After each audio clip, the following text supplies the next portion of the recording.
Plant academy आप लोगों का स्वागत करता है। अभी तक हम लोग मैट्रिक्स तक पढ़ चुके हैं, ठीक है। इसके पहले हम इन्वर्स ट्रिगो, ठीक है। इसके पहले हम रिलेशन एंड फंक्शन, ये सारा basic concept with the solution of NCERT हम लोगों ने पढ़ चुका है, ठीक है।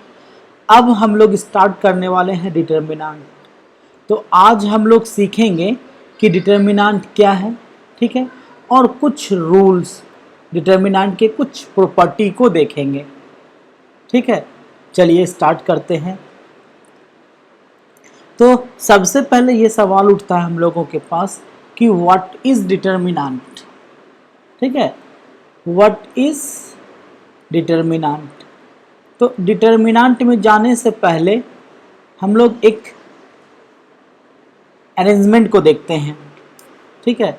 सपोज दैट एक अरेंजमेंट है हम लोगों के पास ऐसा, ध्यान रखिएगा, A1 B1 C1, A2 B2 C2, A3 B3 C3 into XYZ equals to हमारा D1 D2 D3। ये एक मैट्रिक्स का अरेंजमेंट है, ठीक है।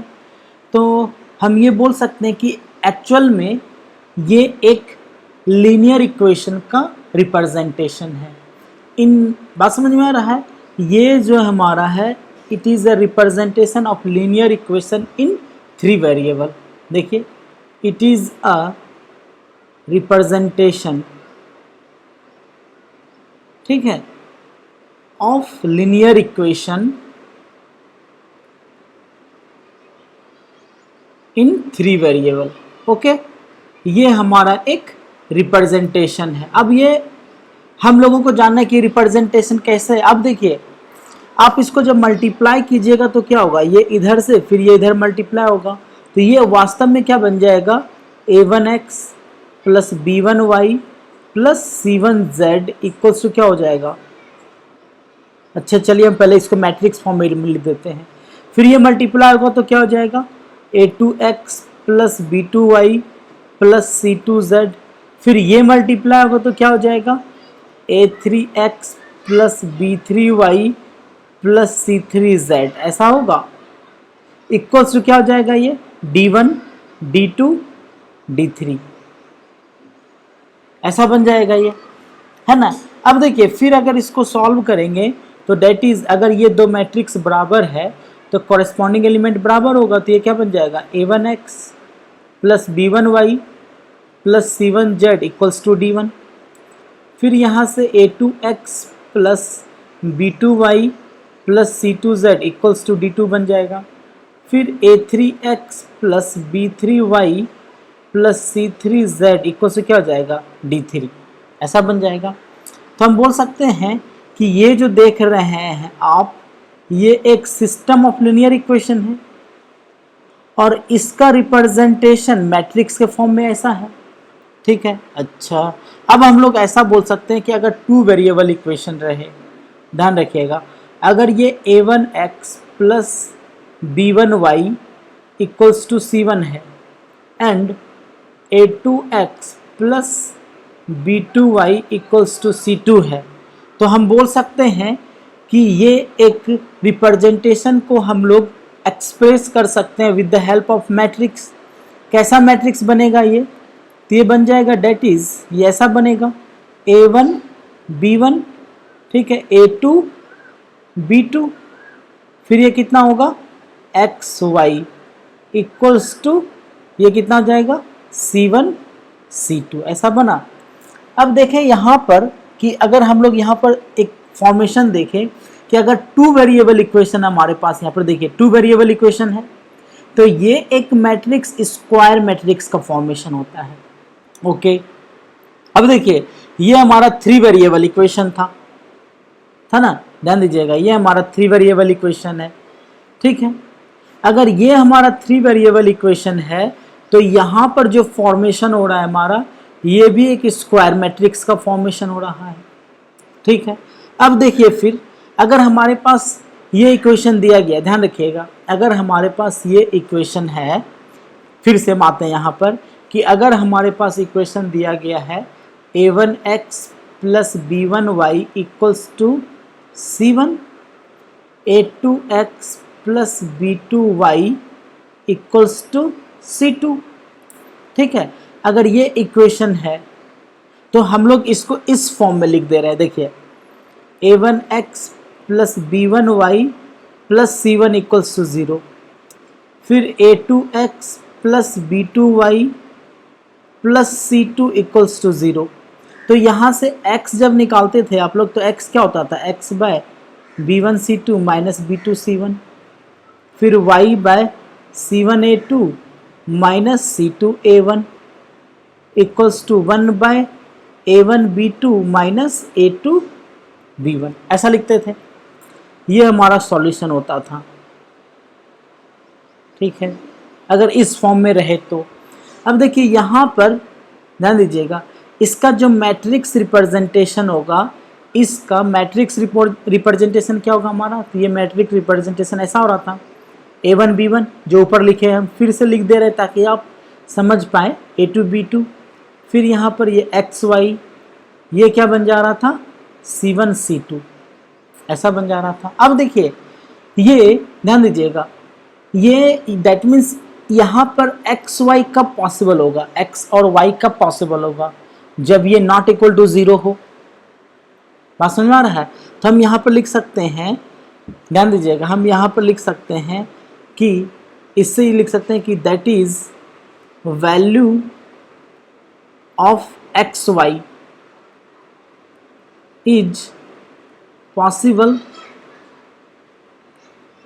इफ, कब होता था, देखिए कब होता था x y possible, if a1 by a2 not equal to b1 by b2, ऐसा होता था, तभी ना value of x y possible होगा हमारा, ध्यान रखिएगा, ठीक है। For unique solution, for unique solution, अब इसका मतलब क्या हो गया कि that is a1 b2 minus b1 a2 not equal to 0, ऐसा होगा, ठीक है। इसका मतलब ये हो गया कि अगर ये यूनिक सॉल्यूशन देगा तो a1 b2 minus b1 a2 not equal to क्या होना चाहिए 0।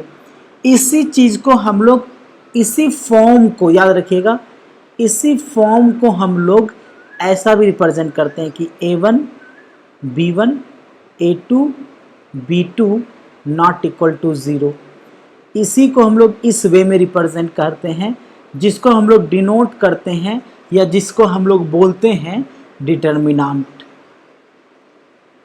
क्या बोलते हैं इसको, डिटर्मिनांट। बात समझ में आया। अब देखिए इसका मतलब ये हो गया कि डिटर्मिनांट, ध्यान रखिएगा, डिटर्मिनांट हैज यूनिक वैल्यू। क्या बोल सकते हैं, क्योंकि देखिए ये नॉट इक्वल टू 0 है, ठीक है। अब हम यहाँ पे बोल सकते हैं कि बोला दैट इज सॉल्यूशन ऑफ, ठीक है ना, a form of a1 b2 minus b1 a2 represented by this, याद रखिएगा, a1 b1 a2 b2 is known as determinant. इसी को हम लोग क्या बोलते हैं, डिटर्मिनांट, विच हैज, याद रखिएगा, which has unique value, which has unique value. अब देखिए ये यूनिक वैल्यू क्या कहना चाह रहा है कि इसका ये यूनिक वैल्यू कहने का मतलब है कि अगर a1 b1 लिखा हुआ है हमारे पास, यहाँ आ जाता है a2 b2, तो ये अगर इसका वैल्यू देखे तो ये होगा a1 b2 minus a2 b1। अगर इसका वैल्यू k आता है तो इसका मतलब k के अलावा कोई दूसरा वैल्यू पॉसिबल नहीं हो सकता है। इसका बात समझ में आ रहा है, ठीक है, फॉलो कर रहे हैं कि ये बोलना क्या चाह रहा है कि अगर कोई डिटर्मिनेंट इस फॉर्म में रिप्रेजेंटेड हो तो हम लोग उसको डिटर्मिनेंट बोलेंगे, जिसका वैल्यू क्या होगा, यूनिक होगा। ओके, फिर देखिए, अब इसका मतलब ये हो गया, जैसे हम एक एग्जांपल से दिखाते हैं आपको कि अगर आपके पास लिखा हुआ है इस तरह से कुछ वैल्यू, जैसे लिखा हुआ है 4628, तो इसका मतलब ये बोलना चाह रहा है पहले ये दोनों आपस में मल्टीप्लाई हो जाएगा, तो ये दोनों मल्टीप्लाई हो जाएगा आपस में, तो क्या होगा 32, फिर माइनस होगा, फिर ये दोनों आपस में मल्टीप्लाई होगा, तो ये दोनों मल्टीप्लाई होगा क्या हो जाएगा 12 इक्वल टू कितना हो जाएगा 20।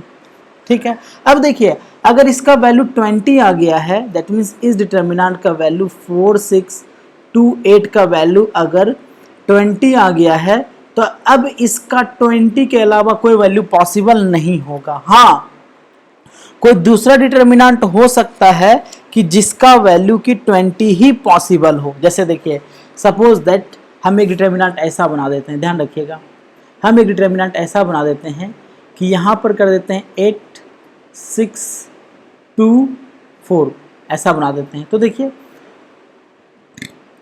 फिर ये 32 माइनस 12 कितना हो गया 20।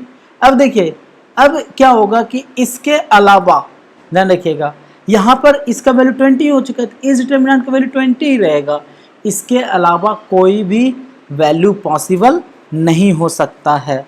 ठीक है, तो हम लोग बोल सकते हैं कि डिटर्मिनेंट एक तरह का फंक्शन है। ठीक है, डिटर्मिनेंट क्या है, एक तरह का फंक्शन है। ठीक है, कहने का मतलब यह है कि हम बोल सकते हैं कि डिटर्मिनेंट इज अ फंक्शन। ठीक है, बोल सकते हैं कि डिटर्मिनेंट इज अ फंक्शन। ठीक है, अच्छा फंक्शन है तो इसका डोमेन क्या होगा, तो डोमेन होगा कोई मैट्रिक्स। तो कैसा मैट्रिक्स होगा, तो हम बताएं ना कि जब देखिए जब भी अगर 2 वेरिएबल फॉर्म बनेगा हमारा, ध्यान रखिए, अगर 3 वेरिएबल इक्वेशन बन रहा है तो यहां पर देखिए स्क्वायर मैट्रिक्स का फॉर्मेशन होता है, देखे थे ना। अगर ये 2 वेरिएबल इक्वेशन बन रहा है तो यहाँ पर देखिए स्क्वायर मैट्रिक्स का फॉर्मेशन होता है, और इसके सॉल्यूशन में भी देखें तो बाय में यहाँ पर कौन सा मैट्रिक्स आ रहा है, स्क्वायर मैट्रिक्स होता है। तो इसी के लिए बोला जाता है कि determinant is a function, matrix होता है, लेकिन कैसा मैट्रिक्स का डोमेन क्या बनेगा, मैट्रिक्स। कैसा मैट्रिक्स, तो स्क्वायर मैट्रिक्स से कोई वैल्यू बनेगा। ये वैल्यू कुछ भी हो सकता है रियल भी हो सकता है और इमेजिनरी भी हो सकता है। तो ये इमेजिनरी क्यों हो सकता है, तो ये डिपेंड करेगा कि मैट्रिक्स कैसा है। जैसे सपोज दैट एक मैट्रिक्स ऐसा बना देते हैं, जैसे एक मैट्रिक्स है, ये मैट्रिक्स है 1 3 4 6, ये मैट्रिक्स है। अब देखिए जब ये मैट्रिक्स, अभी तो मैट्रिक्स है, जब हम इसको डिटर्मिनेंट बनाएंगे तो ये बन जाएगा डिटर्मिनेंट ऑफ ये ए। क्या पढ़ेंगे हम लोग इसको, डिटर्मिनेंट ऑफ ए पढ़ेंगे, ना कि मॉड ऑफ ए। जब डिटर्मिनेंट ट्रांसफर हो जाएगा तो इसका मतलब ये मैट्रिक्स से डिटर्मिनेंट बन गया 1 3 4 6। अब जब ये मैट्रिक्स से डिटर्मिनेंट बनेगा तो इसका सॉल्यूशन पॉसिबल है, कितना हो जाएगा 6 माइनस 12, ये कितना हो जाएगा -6, ये रियल आया। ठीक है, फिर देखिए एक मैट्रिक्स पकड़ते हैं, दूसरा मैट्रिक्स, एक मैट्रिक्स है बी, ये मान लेते हैं 2i 5i, ऐसा बना देता है आपका मैट्रिक्स, सॉरी मैट्रिक्स है ये। ठीक है, अब हम लोगों को डिटर्मिनेंट ऑफ बी बनाना है, तो हम लोग इसको डिटर्मिनेंट ऑफ बी बना रहे हैं। इसको ऐसा भी लिख सकते हैं या डिटर्मिनेंट ऑफ बी ऐसा भी लिख सकते हैं। जब इसको डिटर्मिनेंट बनाएंगे तो ये इस फॉर्म में हो जाएगा, ये क्या हो जाएगा 2i 5i। तो जब इसको सॉल्व करेंगे तो क्या हो जाएगा 2i माइनस 5i, ये क्या हो गया -3i। ये क्या है हमारा इमेजिनरी है ना, ये इमेजिनरी वैल्यू है। तो अब आपको समझ में आ रहा होगा कि हम बोलना क्या चाह रहे हैं कि डिटर्मिनेंट एक्चुअल में एक फंक्शन होता है। ठीक है, कैसा फंक्शन होता है, तो ये फंक्शन होता है मैट्रिक्स टू, ध्यान रखिएगा, मैट्रिक्स टू वैल्यू, यानी कि इसका डोमेन जो होगा, फंक्शन का जो डोमेन होगा कोई मैट्रिक्स, तो कैसा मैट्रिक्स, स्क्वायर मैट्रिक्स, और उस स्क्वायर मैट्रिक्स का एक वैल्यू होता है, बात समझ रहे हैं, वो वैल्यू रियल भी हो सकता है और इमेजिनरी भी हो सकता है। कोई प्रॉब्लम नहीं है। अब देखिए फिर ध्यान रखिएगा। अब हम एक, जैसे कोई मैट्रिक्स है हमारा, ध्यान रखिएगा, अगर हमारे पास कोई मैट्रिक्स है, ठीक है, तो इस मैट्रिक्स का अपना एक कोफैक्टर होता है और इस मैट्रिक्स का अपना एक, ध्यान रखिएगा, माइनर भी होता है। क्या क्या होता है हमारे पास, इसके पास कोफैक्टर होता है और इस मैट्रिक्स के पास अपना माइनर भी होता है। कोफैक्टर को डिनोट करते हैं हम लोग सी आई जे और माइनर को डिनोट करते हैं हम लोग एम आई जे से, ठीक है। अब हम लोग कहाँ पर चल रहा है, डिटर्मिनेंट ही पढ़ रहे हैं, लेकिन मैट्रिक्स के हर एक एलिमेंट को कोफैक्टर और माइनर से हम लोग रिलेट करते हैं ताकि डिटर्मिनेंट को अच्छे से समझ सके, ठीक है। तो हम क्या बोले कि मैट्रिक्स के हर एक एलिमेंट के पास कोफैक्टर होता है जिसको हम लोग सी आई जे से डिनोट करते हैं और माइनर होता है जिसको एम आई जे से डिनोट करते हैं। अब फिर देखिए, अगर कोई मैट्रिक्स है, ठीक है, या कोई डिटर्मिनेंट ही है, तो अपना एक साइन होता है, उसका साइन ऑफ ईच एलिमेंट, ठीक है, of each element, sign of each element, और इंट्रीज भी बोलते हैं एलिमेंट को, of each entries of matrix और डिटर्मिनेंट। मैट्रिक्स का भी ईच एलिमेंट का आपका साइन हो सकता है या फिर डिटर्मिनेंट का भी हो सकता है। इसका वैल्यू होता है -1 to the power row plus column, ठीक है। क्या होता है, रो प्लस कॉलम है, ये याद रखिएगा, ठीक है। अब देखिए ये होता क्या है, जैसे अगर कोई एलिमेंट है 2 4 6 8 1 3 4 1 9, ये एक मैट्रिक्स है, तो हम इस एलिमेंट को पकड़ते हैं, एलिमेंट 8 8, इसका साइन क्या होगा। तो अब देखें यहाँ पर इसके साइन को जानना है, तो साइन ऑफ एलिमेंट, तो हम लोग क्या बोलेंगे इसको, 8 2 1, तो क्या होगा -1 टू द पावर रो, रो कौन सा है, सेकेंड रो, कॉलम कौन सा है, फर्स्ट, यानी कि 2 + 1, that means -1 to the power 3, कितना हो जाएगा, -1, ठीक है। उसी तरह से अगर sign of element, suppose that इसको पकड़ते हैं, ए क्या होगा, ये 3 2, तो ये भी क्या होगा, -1 to the power row plus column, कितना हो जाएगा, ये भी माइनस हो जाएगा। फिर अगर हम लोगों को चाहिए साइन ऑफ एलिमेंट A3 3, तो क्या होगा, -1 टू द पावर 3 + 3, क्या हो जाएगा, +1। तो अब इस हिसाब से देखें, अगर कोई 3/3 ऑर्डर का मैट्रिक्स है, तो देखिए 2 का sign first row first column, 1 1 2, इसका मतलब पॉजिटिव होगा क्योंकि इवन बन रहा है। ये क्या होगा, फर्स्ट रो सेकंड कॉलम 3, तो क्या हो जाएगा, नेगेटिव बनेगा, ऑड बन रहा है। फिर इसको देखिएगा, ये पॉजिटिव होगा, दैट मीन्स अल्टरनेट वेरी करता है। अगर कोई 3/3 ऑर्डर का अगर कोई मैट्रिक्स है या डिटर्मिनेंट रहे, इसका पहला साइन हमेशा प्लस होगा, फिर माइनस, फिर प्लस। अब यहाँ प्लस है तो यहाँ क्या होगा, माइनस, फिर प्लस, फिर माइनस, या फिर यहाँ माइनस है तो यहाँ क्या होगा, प्लस माइनस प्लस, इस तरह से चलेगा। अगर 2/2 ऑर्डर का रहे तो प्लस माइनस माइनस, प्लस की जगह यहाँ माइनस होगा, डायगोनली नहीं लेना है, याद रखना, डायगोनली नहीं लेना है। जब भी होगा तो प्लस के बाद ये माइनस, फिर ये क्या हो जाएगा, प्लस, ठीक है। तो अब समझ में आया पहले कि साइन होता है। अब हम बात कर रहे थे माइनर और कोफैक्टर का, ठीक है। जैसे अगर कोई मैट्रिक्स दिया हुआ है हमारे पास 1 2 3 5, ठीक है, तो अब हम लोगों को चाहिए माइनर ऑफ A11, तो A11 क्या है, 1 एलिमेंट का माइनर चाहिए। अगर माइनर चाहिए ना इसका, तो 1 के सामने, यहाँ पर बता रहे हैं हम, ये 1 2 3 5, तो 1 के सामने एलिमेंट गायब हो जाएगा, यानी कि इसको छोड़ देंगे, इसको छोड़ देंगे, बचा क्या, 5, तो इसको 5 लिख देंगे, ठीक है। फिर देखिए माइनर ऑफ A1 2, तो 1 2 कौन सा एलिमेंट है, ये 2 है आपका, फर्स्ट और सेकेंड कॉलम, ये 2। अब देखिए फिर इसको यहाँ पर फिर लिख रहे हैं, हमारा क्या था, 1 2 3 5, तो जब माइनर निकालेंगे, 2 का माइनर चाहिए तो फिर इसके सामने और इसके सामने गया, बचा क्या, 3, तो यहाँ क्या हो जाएगा, 3, ठीक है। सिमिलरली अगर हम लोगों को चाहिए माइनर ऑफ 3 का, तो ये क्या होगा, A 2 1 second row first column 3 का माइनर चाहिए, तो फिर देखिए जब 3 चाहिए तो फिर यहाँ पर लिख रहे हैं हम लोग 1 2 3 5, 3 का माइनर चाहिए तो 3 के सामने फिर ये सामने गायब, बचा क्या 2, तो यहाँ क्या हो जाएगा 2। अब माइनर ऑफ A 2 2 5 ये आपको निकालना है, ठीक है। अब बात करते हैं हम लोग कोफैक्टर की, ठीक है। कोफैक्टर की बात कर रहे हैं कि कोफैक्टर क्या होगा। ध्यान रखिएगा, अगर हम लोगों को चाहिए कोफैक्टर ऑफ A11, A11 मतलब 1 हो गया, तो कोफैक्टर ऑफ A11 चाहिए तो इसका साइन, 1 का साइन क्या है पॉजिटिव, यानी कि पॉजिटिव साइन इंटू M11, यानी कि माइनर में सिर्फ साइन ऐड कर देना है, तो क्या हो जाएगा 5।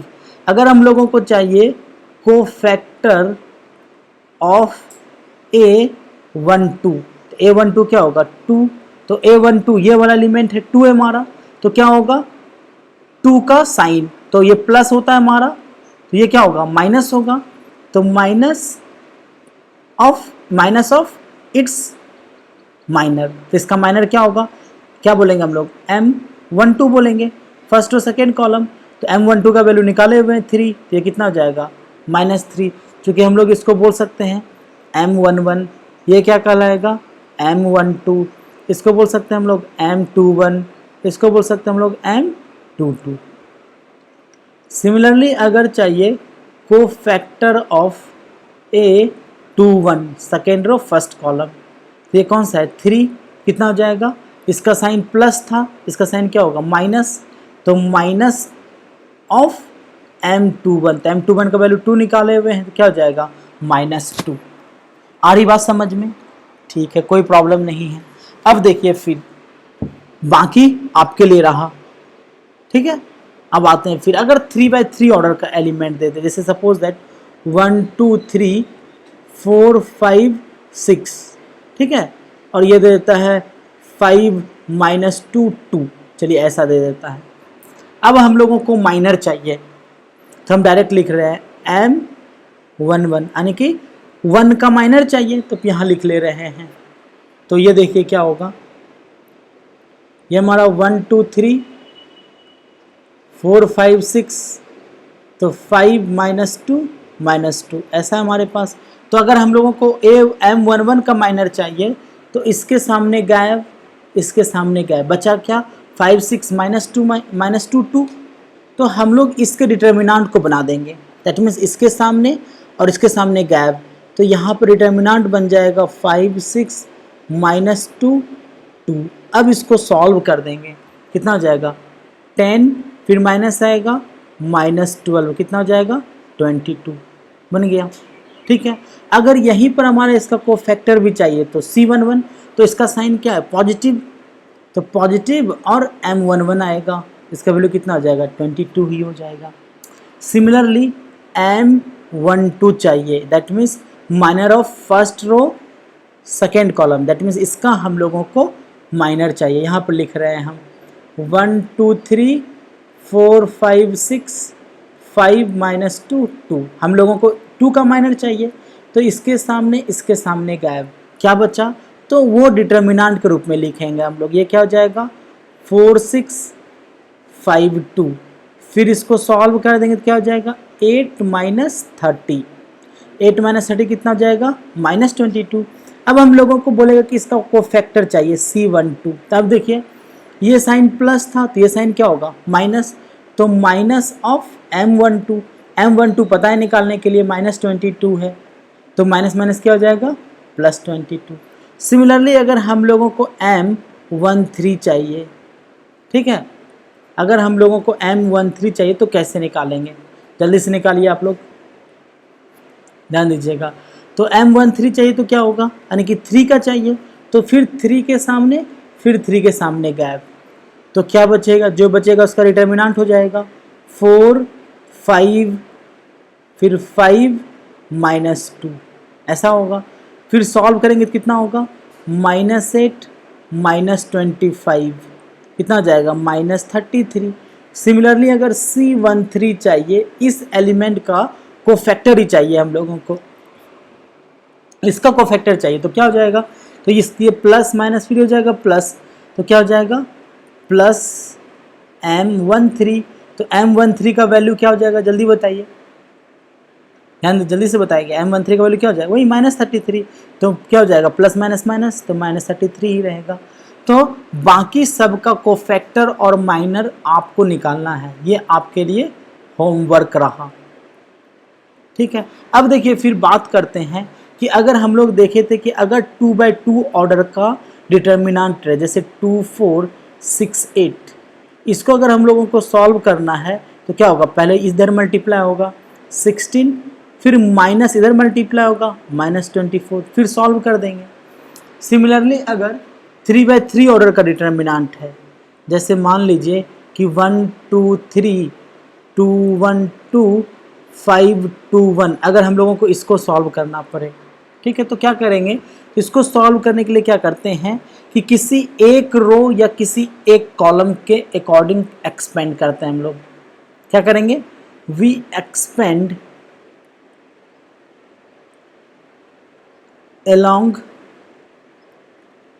एनी वन रो और कॉलम, किसी भी एक रो या कॉलम के अलॉन्ग एक्सपेंड करेंगे तो आंसर सेम आएगा। जैसे हम फर्स्ट दिखा रहे हैं एक्सपेंडिंग along फर्स्ट रो, ठीक है, एक्सपेंडिंग along फर्स्ट रो। तो अगर फर्स्ट रो के अलॉन्ग एक्सपेंड करेंगे तो जैसे 1 को पकड़े, ठीक है, तो 1 आ जाएगा, 1 लिख दिए। अब फिर इसके सामने गायब हो जाएगा, 1 के सामने का एलिमेंट गायब, इधर भी एलिमेंट गायब, तो क्या बचेगा यहाँ पर देखिए 1 2 2 1, ठीक है, ये हो गया पहला स्टेप खत्म, ठीक है। अब हम लोग को 1 के बाद आना है 2 में, तो ये प्लस था, ये क्या होगा माइनस, तो यहाँ लिखेंगे -2 इंटू, ठीक है। अब डिटर्मिनेंट बनेगा, फिर 2 लिए तो फिर 2 के अलोंग ये और 2 के अलोंग ये खत्म, ठीक है, इसके सामने ये भी खत्म हो चुका है, तो बचा क्या यहाँ पर 2 2 5 1। अब यहाँ पे लिख देंगे 2 2 5 1, ठीक है। अब फिर देखिए ये हो गया हमारा, ठीक है। अब यहाँ पर फिर आएंगे 3 के पास, तो ये प्लस था, ये माइनस था, फिर ये क्या हो जाएगा प्लस, तो यहाँ लिखेंगे +3, फिर 3 के सामने गायब, ठीक है, 3 के सामने फिर गायब, ओके, फिर इधर भी गायब, तो क्या बचा 2 1 5 2, ओके। अब इसको फिर सॉल्व कर देंगे, ये क्या हो जाएगा, ये हो जाएगा 1 इंटू, अब डिटर्मिनेंट से सॉल्व कर देंगे दिस, यानी कि 1 -4 दिस इंटू दिस। सिमिलरली यहाँ पर -2 इंटू 2 -10, फिर +3 इंटू 4 -5, उसके बाद इसको सॉल्व कर लेंगे, ठीक है। अगर इसी को अगर हम लोगों को बनाना होता कि एक्सपेंडिंग अलोंग मान लीजिए कि फर्स्ट कॉलम बनाते हैं, सेकेंड मेथड में देखते हैं, सेकेंड मेथड एक्सपेंडिंग along